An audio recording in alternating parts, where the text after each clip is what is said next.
So I thought this was over. I genuinely thought this whole thing was over after all the nonsense in Twitter Spaces and all this other crap. I thought it was over. But it's not. It's the gift that keeps on giving. I want to personally thank Sheryl Swoopes for helping me pay my mortgage. Because I'm talking about relevant topics. And thank you, Sheryl Swoopes, for continually giving me relevant topics to talk about. But if you guys did not see, we have Cheryl, the Sheryl Swoopes, talking again on Gilbert Arenas' podcast about Caitlin Clark. And again, I don't know what the copyright situation is, so I'm not going to show any of the footage. If you guys agree this is ridiculous, subscribe. We're trying to hit 35.8k by the end of the day. Thank you guys so much for all the support recently. And lads, this all came on the day. Oh, this all came, not on the day. After, the day after, 2 days after, Sheryl Swoopes had her career high of 34 points beaten by Caitlin Clark. And to commemorate that, we released 35 greater than 34 merch with the date the game was played, and on the back we have 22 years old, 4 years, 20.1 shots. Because Sheryl Swoopes accused Caitlin Clark of being 25, playing 5 years in college and shooting 40 shots a game to break the record. Then obviously, we got the nice cheap t-shirts in light colors and in dark colors. Hoodies with the back design. Some like cheap t-shirt, dark light colors, $15.99. A little more expensive for the graphic on the back. But yeah, we got to commemorate Caitlin Clark beating Sheryl Swoopes' career high for one more day. Tip off at the Mystics game is when this goes offline. But here's what Sheryl Swoopes said. If we would have said, when we're talking about dominating with Caitlin Clark, what would those numbers have? What was the numbers? It would have been a scoring number. Exactly. Yeah. Right? Because of high clip, shooting it. Right. We'd have been like... That's what she did. Do you consider 20 points per game? When you said so you don't consider 20 points per game? So if her stats, when we're saying she won't do this in the W, she averaged 31.6, 7.4 rebounds, 9 assists. Nobody was going to do that. Like, or people being like, oh, she wasn't going to do that in the W. Like, obviously, she's not shooting 20.1 shots a game. She's shooting like 14. Like, you don't realize her percentages are near identical. Of course, she plays with Kelsey Mitchell. If Caitlin Clark wanted to, Caitlin Clark, 100%, could average those numbers. I think she 100% could average 30 and 9. But she plays with Kelsey Mitchell. She averages 20 and 8.5. Like, I'm trying to think how many shots she shoots. Like, she's shooting 42% from the field and nearly 35% from three. She's barely shooting a worse percentage than in college. In fairness, they're a couple of percentage points back. But, like, Caitlin Clark is shooting this season. How many shots does she take? 14.5. She's shooting 5 less shots a game. Obviously, to average 10 less. She's shooting a little bit less efficiently. But she's doing it on 14 shots a game.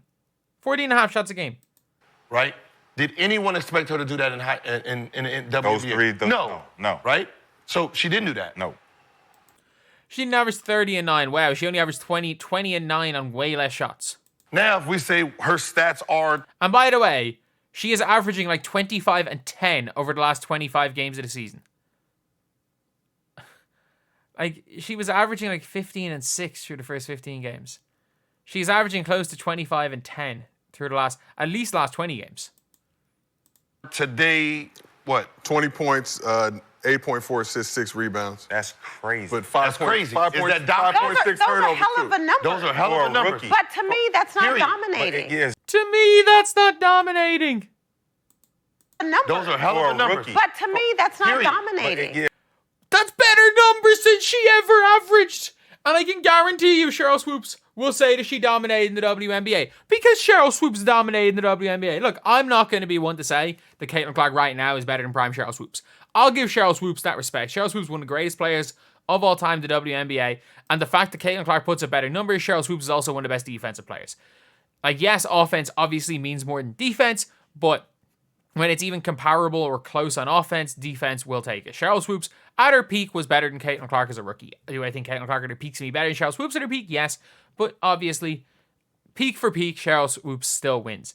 But her being like still to this day not dominating. Why? I get it. You're wearing an Asia t-shirt. Asia Wilson is dominating. But like, she's probably second. As far as if you're asking for who's been dominating this season, Asia Wilson, number 2, Caitlin Clark. She is leading. I'm pretty sure she has set the all-time record for most points generated in a season. I'm pretty sure she has set the damn record for most points generated in a season. That is dominating. That is absolutely, absolutely dominating.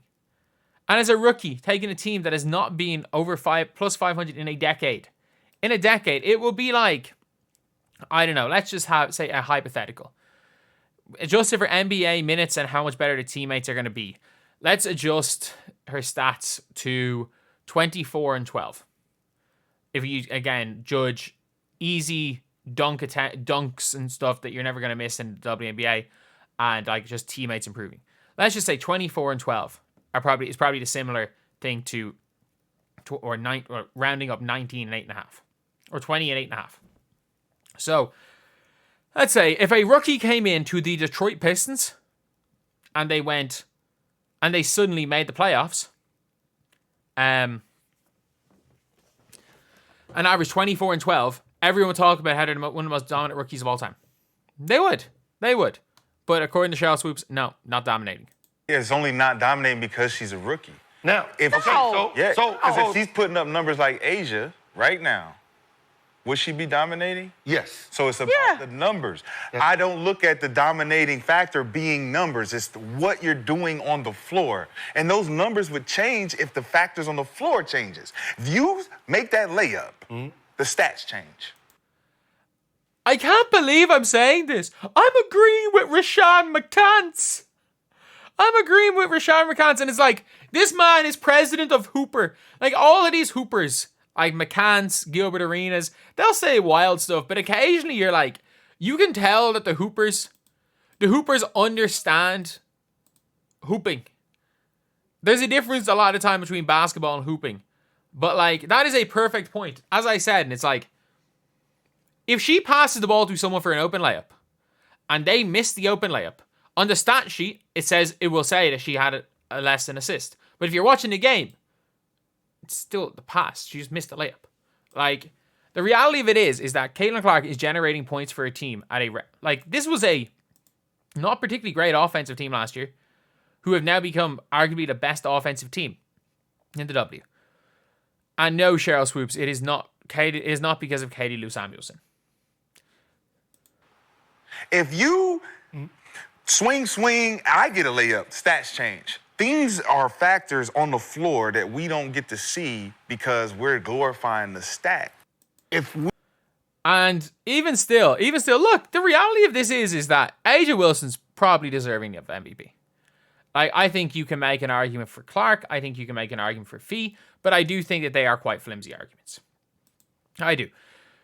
I think with what Asia's done this season, especially with how her teammates have underperformed, in my opinion, I feel like her teammates have really underperformed to expectation. Chelsea Gray, Jackie Young, and Kelsey Plum have all underperformed. They just don't seem to fit. They don't have Candace Parker this year. That fifth starter has been an issue the entire year. They don't have Hamby like 2 years ago. So I'll say it, like, it's definitely an impressive season. Asia Wilson, give her MVP. She deserved it last year. She was robbed of it last year. Give her MVP this year. Give her third in 5 years. She deserves it. Let's not argue that. But to say that Caitlin Clark's not dominating is crazy. Is absolutely crazy. And then it's like the amount of people that are like, and I get it if you want to like put Asia Wilson on a pedestal because she deserves it. She deserves it. Like, if you want to prop up Asia Wilson, wearing the Asia Wilson jersey, cool. If you want to say Asia Wilson's better than Caitlin Clark, cool. Because I think that is an opinion the majority have. I don't agree with it, but as some, like, my philosophy of basketball is, like, when you can, basically is, my philosophy, is what the Fever's doing is going to win. My philosophy is pace of play. Whichever team creates the more open looks wins most basketball games, and nobody generates open looks like Caitlin Clark. So based on my philosophy of the sport, Caitlin Clark for me is the best female women's basketball player. But there's no question about it. If you want the ball in some person's hands and say, go get a bucket, it's Asia Wilson. She is the most likely to do that. So I'm fully on her side for MVP. I don't really want to argue that. But the reality is I think going into next year, Caitlin Clark's probably favourite for MVP. But anyway, that is the video. Sheryl Swoopes again. Caitlin Clark is not dominating. She is averaging better numbers than you ever averaged. And you just admitted the reason she's not dominating is because of the numbers. And she is averaging numbers that no one in the history of the WNBA has ever averaged.